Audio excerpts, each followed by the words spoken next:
नमस्कार, मैं अशोक कुमार पांडे। स्वागत है आपका टीसीएच पर। ऐसा लगता है कि संभल में वो आग लगाने की कोशिश की जा रही है जो 2027 तक, जब यूपी में इलेक्शन है, तब तक लगातार धधकती रहे। यह भी हो सकता है कि मोदी जी के बाद कौन प्रधानमंत्री बनेगा, मोदी जी के बाद भारतीय जनता पार्टी का सबसे बड़ा नेता कौन बनेगा, इसको लेकर जो कंपटीशन चल रहा है उसमें योगी आदित्यनाथ खुद को सबसे आगे रखना चाहते हैं और संभल उसके लिए उनको बड़ा बहाना मिल गया है। और यह भी हो सकता है कि योगी आदित्यनाथ को उनकी कुर्सी से हटाने की जो लगातार बात चल रही है उसको किनारे करने के लिए, यूपी का माहौल खराब करने के लिए, यूपी के अंदर सांप्रदायिक जो एक आप कह सकते हैं कि ध्रुवीकरण है, उसको और तेज करने के लिए संभल के इस्तेमाल का मन बना लिया है सरकार ने। आप जानते हैं संभल में गोलियां चली थी। सबसे पहले मस्जिद को कहा गया इसका सर्वे होगा। सर्वे करने के लिए एक बार लोग पहुंचे, नहीं बात बनी तो दूसरी बार जुलूस की तरह पहुंचे, जय श्री राम के नारों के साथ पहुंचे और कुल मिलाजुलाकर जो तमाशा वहां पे हुआ उसमें 5 लोग मारे गए। और उसके बाद जब वो 5 लोग पहुंचे राहुल गांधी से मिलने के लिए तो गिरिराज सिंह ने इसको मीटिंग जिहाद कहा। यह बात अलग है कि एक दिन पहले ही ओवैसी और उनके लोगों के साथ गिरिराज सिंह की वैसी ही मीटिंग की फोटो आई थी। हां, वहां सब हंसते हुए थे, संभल के लोगों के चेहरे गिरे हुए थे क्योंकि वो लोग थे ये जिनके घर के लोग मारे गए थे। ये सारा कुछ चल ही रहा था कि अचानक पुलिस को वहां एक मंदिर मिलता है।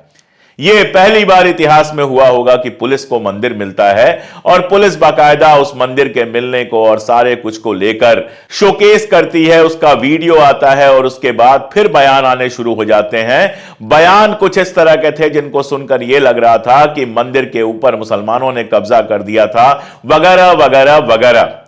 लेकिन न्यूज चैनल्स जब वहां पहुंचे और खास तौर पे उस मंदिर के जो मालिक थे, रस्तोगी समाज के लोग थे, जब उनसे बात की तो निकल के ये आया कि मंदिर को वो लोग खुद बंद करके गए थे और मंदिर जब वो बंद करके गए थे उसकी चाबी उन्हीं के पास है। मंदिर में किसी तरह का कब्जा नहीं हुआ है, कोई मूर्ति नहीं तोड़ी गई है, जैसा था मंदिर वैसा ही है। जब कोई पूजा करने वाला नहीं था तो वो मंदिर बंद का बंद पड़ा रहा, लेकिन उस पर किसी कब्जे की बात गलत है, ये वहीं के लोगों ने कहा। ये एबीपी न्यूज ने एक वीडियो किया था, एक बातचीत का वीडियो किया था। वो वीडियो आसानी से आपको मिल जाएगा, यहां पर भी सुन लीजिए कि जो लोग उस मंदिर के मालिक हैं वो क्या कह रहे हैं।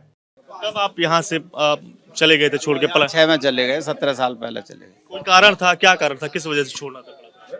ना डर वुर कुछ ना, बस आपस में जो है सब चले गए थे तो अकेले रह गए थे इसलिए जाना है, और कोई वजह ना थी, डर की कोई वजह ना थी। क्या तब भी मंदिर पर अतिक्रमण होना शुरू हो गए थे?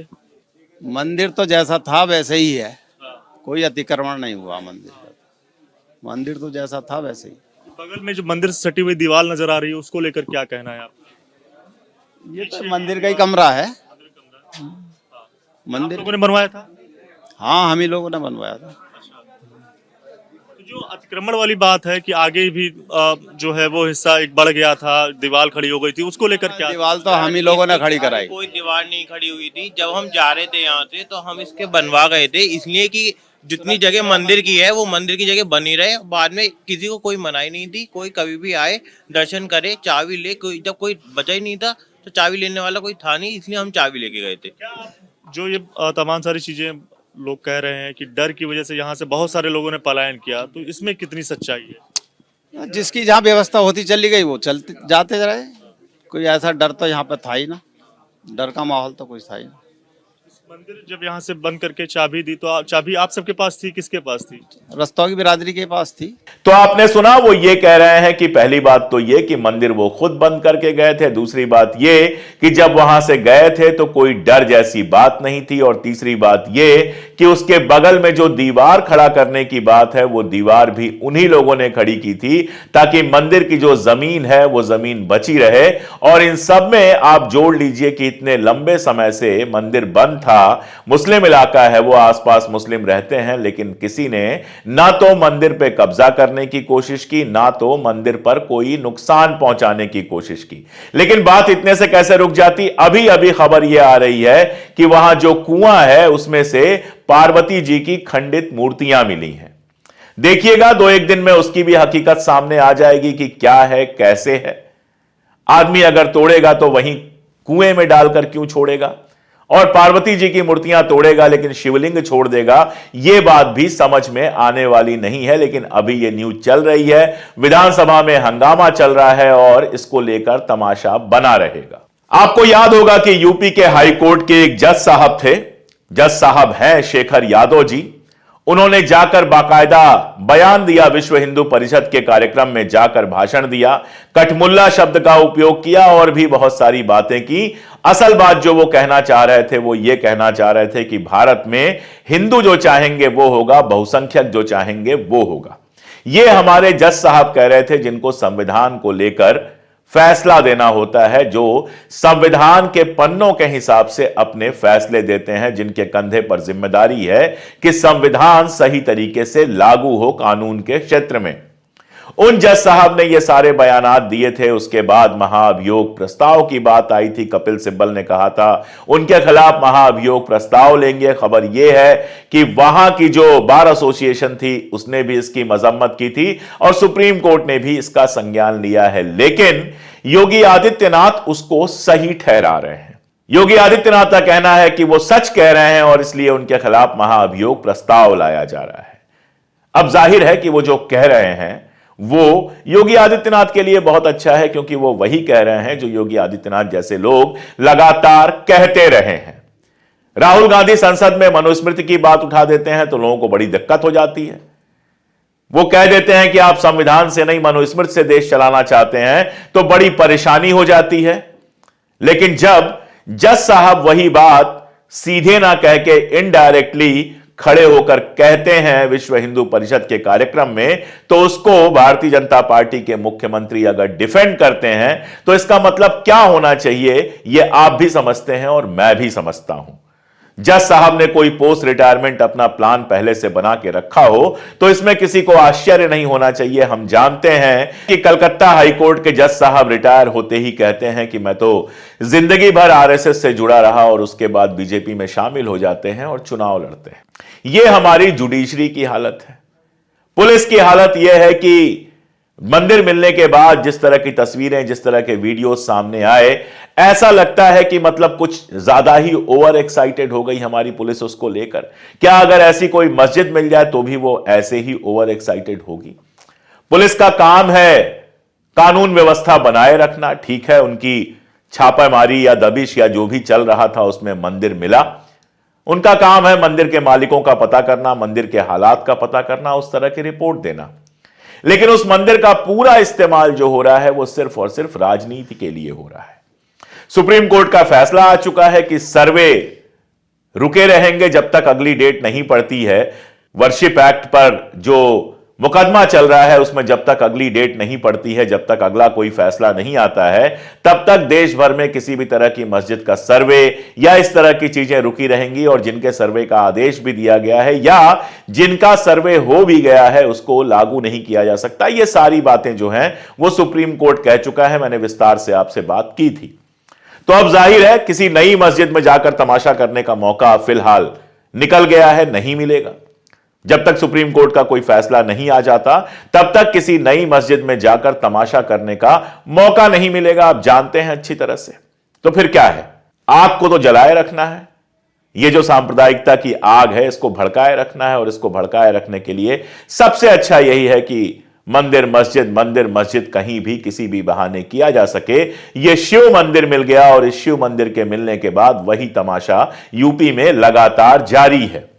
सोशल मीडिया पूरा भरा पड़ा हुआ है। ऐसा लग रहा है जैसे कि मंदिर किसी मुसलमान के कब्जे से मुक्त कराया गया है, जबकि मंदिर का अपना मालिक कह रहा है कि हम खुद लॉक करके गए थे, चाबी हमारे पास थी, जैसा था मंदिर वैसा ही था, जो पूजा करना चाहता वो हमसे चाबी लेकर जाकर पूजा कर सकता था। किसी तरह की कोई रोक नहीं थी, किसी तरह का कोई डर नहीं था। इतनी साफ साफ बात मंदिर के मालिकान कर रहे हैं, लेकिन इसको फिर भी हिंदू मुसलमान बनाए रखने का तमाशा जारी है। और भी बहुत कुछ इस बीच में हुआ। प्रशासन ने बिल्कुल इजाजत नहीं दी थी इस बात की, बिल्कुल बंदिश लगाई थी कि आप किसी तरह का लाउड स्पीकर नहीं लगा सकते। और यहां तो मैं सीधे सीधे कहता हूं कि इमाम साहब की गलती थी। अगर शहर का माहौल खराब था और है शहर का माहौल खराब, और उसमें अगर प्रशासन ने कहा है कि आप माइक मत यूज कीजिए, तो माइक यूज करना, लाउड स्पीकर यूज करना गलत था। इमाम साहब ने लाउड स्पीकर यूज की और पुलिस ने उस पर कार्रवाई की, 2 लाख रुपए का चालान काटा और उसके बाद उनको रिहा कर दिया तुरंत। तो यह भी मेरी एक अपील है कि बाकी लोगों से भी अपील है कि इस तरह के माहौल में इस तरह की चीजें करने की जरूरत नहीं है। संभल का माहौल बिल्कुल आप कह सकते हैं चाकू की धार पे है, ब्लेड की धार पे है, और जरा सा भी इधर से उधर हुआ तो वहां पे बहुत सारी दिक्कतें पैदा हो सकती हैं। पहले ही 5 लोगों की जान जा चुकी है, 5 ऐसे लोगों की जान जा चुकी है जिनको अभी बहुत दिन जिंदा रहना था। 5 परिवार ऐसे हैं जिनका नुकसान हो चुका है। तो चाहे पुलिस प्रशासन हो, चाहे वहां के स्थानीय नागरिक हो, चाहे हिंदू हो या मुसलमान हो, उनके लिए जरूरी है कि इस समय एक एक कदम फूंक के रखें, इस समय एक एक बात सोच कर कहें और इस समय एक एक कार्रवाई बहुत सोच कर करें ताकि शहर का माहौल बना रहे। लेकिन सवाल तो यह उठता है कि जिनके ऊपर सबसे ज्यादा जिम्मेदारी है शांति व्यवस्था बनाए रखने की, इस देश में संविधान और कानून का राज बनाए रखने की, वो लोग किस तरह से व्यवहार कर रहे हैं। मंदिर के मिलने के बाद गिरिराज सिंह तुरंत बयान देते हैं और गिरिराज सिंह का बयान आता है चौंकाने वाला खुलासा। मेरा सवाल यह है कि इसमें चौंकाने वाली बात क्या थी। एक मंदिर है वहां पर जिसकी चाबी उसके मालिकान के पास है, जिसमें किसी तरह का नुकसान नहीं पहुंचा हुआ है। इसमें चौंकाने वाली बात क्या थी। लेकिन इस पूरे मामले को ऐसे पेश किया गया जैसे कोई ये बहुत बड़ा चौंकाने वाला मामला हो, कोई ऐसा मामला हो जिसमें मुसलमानों के खिलाफ कुछ निकल गया हो, मुसलमानों ने मंदिर पर कब्जा किया हो। और यह सब क्यों किया गया, पूरा का पूरा गोदी मीडिया इसको इसी तरह से दिखाने पर क्यों लगा हुआ था। क्योंकि सब चाहते हैं किसी ना किसी तरह से वहां पर कोई ना कोई तनाव पैदा हो, वहां ना हो तो कहीं और हो, लेकिन देश में तनाव पैदा रहे ताकि सांप्रदायिक ध्रुवीकरण होता रहे। गोदी मीडिया अपने जहरीले प्रोग्राम दिखाते रहे जिस पर उसको अच्छा खासा व्यूअरशिप मिले, 2 मौलानाओं को 5,000 रुपए देकर बुला ले, यहां से कुछ लोगों को बुला ले अपने स्टूडियो में, वही करे जिसके लिए वो फेमस है। जो कहते हैं तोते लड़ाना, मुर्गा लड़ाना, वो काम अपने यहां करे और तमाशा जो हो वो पूरा देश तालियां बजाकर देखे। यही इच्छा ऐसा लगता है मीडिया की है और नेताओं का तो कुछ कहना ही नहीं है। ऐसा लगता है कि इस देश में किसी भी तरह से कोई ना कोई सांप्रदायिक मामला बनाए रखना इनके लिए जिंदा रहने का तरीका रह गया है। मनोज झा साहब जो राज्यसभा के मेंबर हैं आरजेडी के, उन्होंने बहुत जरूरी बात कही। उन्होंने कहा कि यूपी के सीएम योगी आदित्यनाथ बहुत कड़े कंपटीशन में हैं। गुजरात वाले भैया के साथ बहुत कड़ा कंपटीशन चल रहा है, या तो आप संविधान के साथ हैं या इस तरह की नफरत फैलाने वाली भाषा के साथ, जिसकी तरफ मैंने पहले इशारा किया था। मोदी जी अगले साल 75 ईयर्स के हो जाएंगे और अगर भाजपा अपने संविधान से चले तो मोदी जी को रिटायर कर देना चाहिए। चलिए, मुझे नहीं लगता कि वो रिटायर करेंगे, लेकिन उसके बाद भी ये तलाश तो शुरू हो गई है कि मोदी के बाद कौन।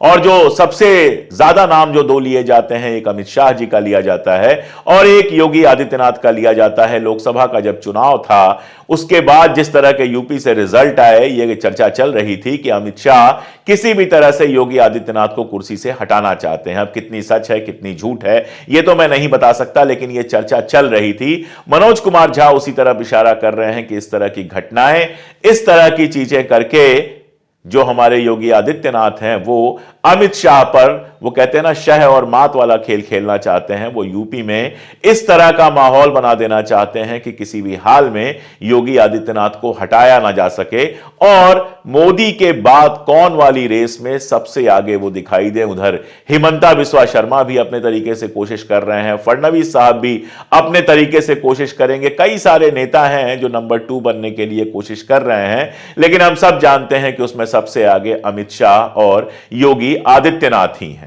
जियाउर रहमान बर्ग जो वहां सांसद हैं, समाजवादी पार्टी के सांसद हैं, उन्होंने एक बहुत जरूरी बात कही। बेरोजगारी और महंगाई जैसे मुद्दों से ध्यान हटाने के लिए इस तरह की टिप्पणियां की जा रही हैं। अब ये तो सही ही है, आप बेरोजगारी पे और महंगाई पर तो अपने देश में कहीं बात होते हुए सुनते नहीं हैं, कोई चैनल उन पर बात करता हुआ दिखाई नहीं देता है। इस तरह के मुद्दों पर खूब बात होती है, लेकिन एक दूसरी हकीकत यह है कि इस देश में अब वोटिंग ऐसे ही हो रही है। अगर बेरोजगारी और महंगाई पर वोटिंग होती तो कई सारी राज्य सरकारें बदल चुकी होती, लेकिन हर चुनाव में हम देख रहे हैं कि सांप्रदायिक ध्रुवीकरण और जातिवाद सबसे आगे होता है और मुसलमान सबके लिए सबसे आसान निशाना है और सारे चुनाव इसी पर डिपेंड हो जाते हैं। आप सोचिए, बात चल रही है संभल की और वहां के बीजेपी के जो जिलाध्यक्ष हैं हरेंद्र सिंह रिंकू, वो कहते हैं कश्मीरी पंडितों का दर्द सबने सुना है। अब मैं बार बार, कश्मीर पर तो मेरा काम है, कश्मीर पर मेरा रिसर्च है, मैं बार बार पूछता हूं कि कश्मीरी पंडित जब मजबूर हुए थे कश्मीर छोड़कर निकलने के लिए तो ये लोग कहां थे, कहां थी भारतीय जनता पार्टी? क्या यह सच छुपाया जा सकता है कि जिस समय कश्मीरी पंडित कश्मीर से बाहर निकले उस समय भारतीय जनता पार्टी सत्ता की भागीदार थी? उस समय विश्वनाथ प्रताप सिंह सत्ता में थे, उस समय वहां पर वही जगमोहन राज्यपाल बनकर गए हुए थे जिनको भारतीय जनता पार्टी ने राज्यपाल बनाया था, जो बाद में भारतीय जनता पार्टी से सांसद भी रहे। क्या किया कश्मीरी पंडितों के लिए आपने? कश्मीरी पंडितों का नाम तो आप बहुत लेते हैं, लेकिन 10 साल शासन में हो गया, कितने कश्मीरी पंडितों को ले जाकर आपने कश्मीर में बसाया? जो कश्मीरी पंडित अभी भी कैंपों में 1 BHK 2 BHK में रह रहे हैं, उनके लिए क्या नया बनवा के आपने दिया? उनको आज भी जो रियायत मिलती है, जो महीने का पैसा और राशन वगैरह मिलता है, वो वही है जो मनमोहन सिंह जी ने पास किया था। उनकी नौकरियों के लिए एक पैकेज था, वो भी मनमोहन सिंह जी ने पास किया था। आपने उनके लिए ऐसा क्या किया है? सिर्फ उनका नाम बेचना है चुनाव के लिए, सिर्फ उनका नाम बेचना है बाकी देश में मुसलमानों के प्रति नफरत फैलाने के लिए। कश्मीर का किस्सा बहुत कॉम्प्लेक्स है, मैंने तो पूरी किताब लिखी है 500 पेज की और बहुत डिटेल में बताने की कोशिश की है, लेकिन कश्मीर का किस्सा बहुत कॉम्प्लेक्स है। आप संभल की तुलना कश्मीर से कर रहे हैं, मतलब वहां का मालिक, मंदिर का मालिक खुद आके कह रहा है कि कोई कब्जा नहीं हुआ था, लेकिन पूरी भारतीय जनता पार्टी और हमारा मीडिया लगा हुआ है यह साबित करने पे कि उस मस्जिद पे कब्जा हुआ था। और अब नई नई खबर आ गई है कि वहां के कुएं से पार्वती जी की खंडित मूर्तियां मिली हैं। जाहिर है यह आग लगातार भड़काए रखने की कोशिश की जाएगी और ऐसे में हमारा आपका फर्ज यही बनता है कि इस आग को जितना बुझाया जा सके उतना बुझाया जाए। खास तौर पर जो संभल के नागरिक हैं उनसे मेरी हाथ जोड़ के प्रार्थना है कि शांति व्यवस्था बनाए रखिए, किसी भी तरह का कोई ऐसा कदम मत उठाइए जिससे संभल के हालात बिगड़े। और जो लोग सोशल मीडिया पर हैं, जो लोग यूट्यूब करते हैं या सोशल मीडिया पर हैं, ट्विटर पर लिखते हैं, फेसबुक पर लिखते हैं, उनसे मेरी गुजारिश है कि जब तक खबरें कंफर्म ना हो कुछ भी भड़काऊ पोस्ट ना करें। आप देखिए 2 साल हो गया मणिपुर जल रहा है, लगातार वहां से खबरें आती हैं। कल खबर आई कि बिहार के 2 मजदूर मारे गए, नीतीश कुमार जी ने बाकायदा 2-2 लाख रुपए देने की बात की। 2 लाख रुपए 2 जिंदगियों के लिए क्या होते हैं, मैं इस पर कोई टिप्पणी नहीं करना चाहता, आप खुद समझते हैं। लेकिन नीतीश कुमार एक बार भी मणिपुर की सरकार या फिर केंद्र सरकार से सवाल नहीं पूछ पा रहे हैं। सारी समस्या यही है कि जिनकी जिम्मेदारी आग बुझाने की थी वो लोग आग लगाते हुए दिख रहे हैं। ऐसे में हमारा सक्रिय होना बहुत जरूरी है। ऐसे में हमारे जैसे लोगों के लिए शांति बनाए रखने की अपील करना बहुत जरूरी है। बाकी तो जो देश में हो रहा है वो हो ही रहा है। आज के लिए इतना ही, बहुत शुक्रिया।